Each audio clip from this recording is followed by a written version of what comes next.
things that we've done, I mean, frankly, it's kind of laughable. I mean, it's so early. I mean, and I think the players' focus is just on their attitude, their effort, and their commitment to being a good player. So outside of that, I mean, the rest of it is just a bunch of garbage. A bunch of garbage. That is Nick Caserio from 2 years ago. And in recognition of that moment, we have a garbage bin and a recycling bin. We did this 2 years ago on Sports Extra, and it's happening again. This time with our special guest, Brandon Scott from Sports Radio 610. Good to see you. Glad to be here. Yes, we have Zach Tawatari and Luis Ortiz. So here we go, guys. The first storyline, is it garbage or will we recycle it? The Texans are favored in 13 games. They are underdogs in 4. Garbage or recycle this one? I've got to recycle this one. Honestly, I don't think that they're favored in the exact same games that I have them favored in or the games that I've picked them to win. But my record, once this schedule officially came out last week, was 13-4, funny enough. So I've got to, I can't acknowledge that and reconcile that with saying that this is garbage. So it has to be recycled, even if it's not the exact same games that I'm picking. What about you, Luis? Oh, definitely we're going to recycle this one. We're definitely going to come back to it. My prediction was they go 11-6. I think the schedule is pretty tough. So we're definitely favored in 13 games seems high.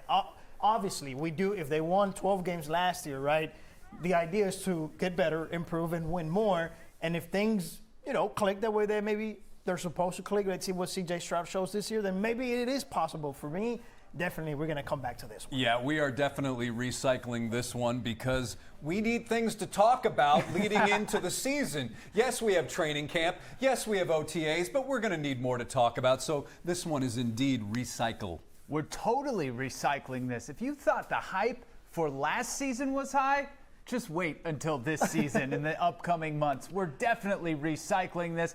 That's all people are going to be talking about is the schedule and how many games the Texans are favored in. Now, will it pan out? We'll have to wait and see.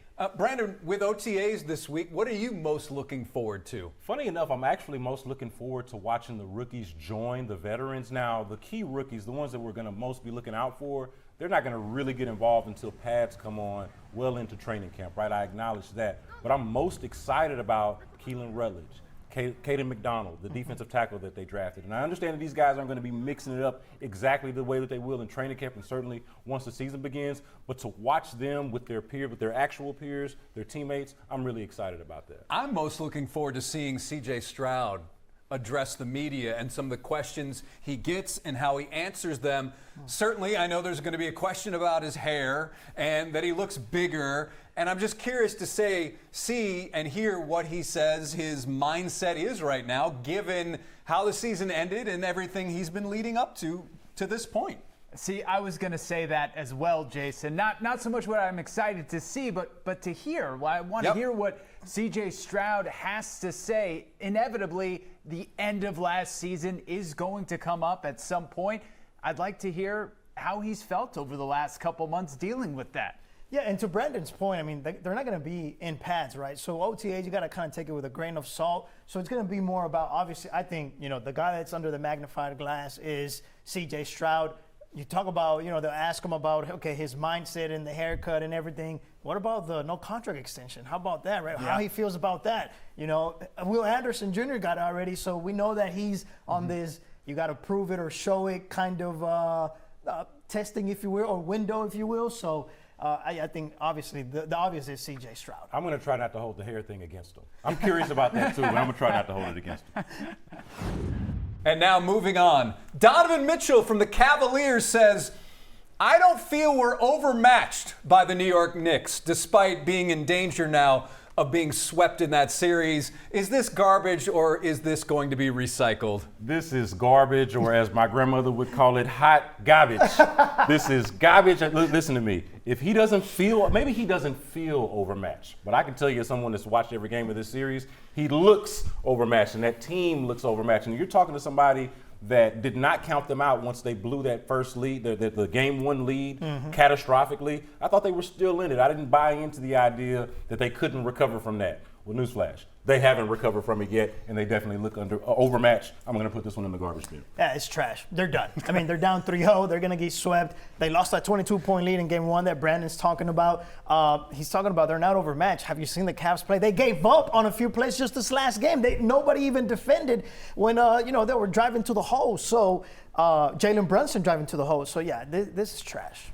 He has to say that they don't feel like they're overmatched, but of course they're overmatched. This is garbage. They're down 3-0. This series is over, and we're not even going to be talking about this in another couple days. Exactly. We don't have enough time to recycle this because the series is going to be over before you know it. And now the flopper, Shai Gilgeous-Alexander. Does he really fall more than his peers? Certainly there is so much talk about him flopping. Is this garbage, or will we recycle this? Look, I don't want to split hairs between who his actual peers are. Look, there are a lot, that's just to say, there are a lot of floppers in the NBA. LeBron. So I would say he flops probably relative to his peers, but if you want to isolate his peers to the guys that have the ball in their hands the most, which Shai Gilgeous-Alexander obviously is one of those guys, he probably flops more than any guy, or as much as any guy that has the ball as much as he does.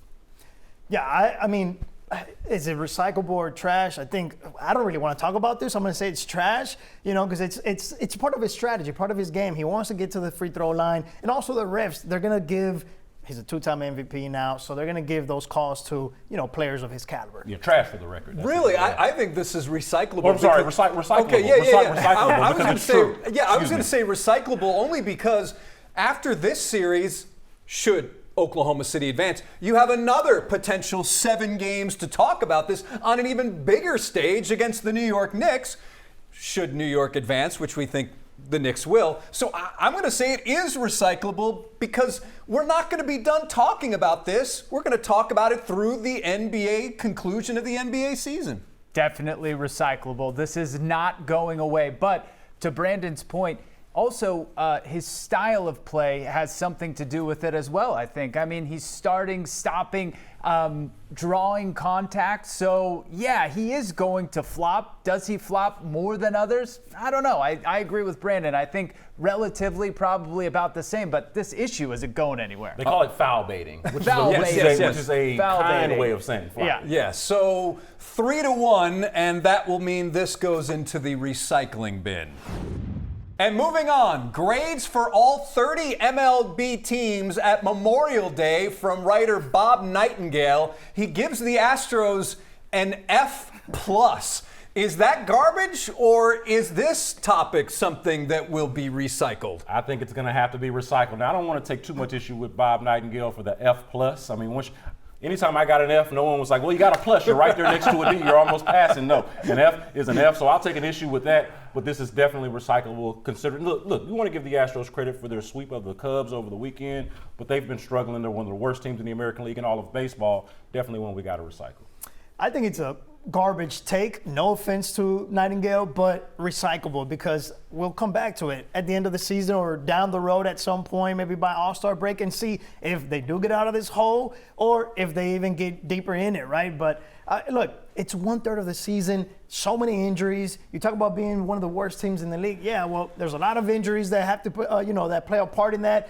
Offensively, they started off really well, and they're still up there in one of the top categories as the top 5 team and stuff. So I think this definitely will come back to it.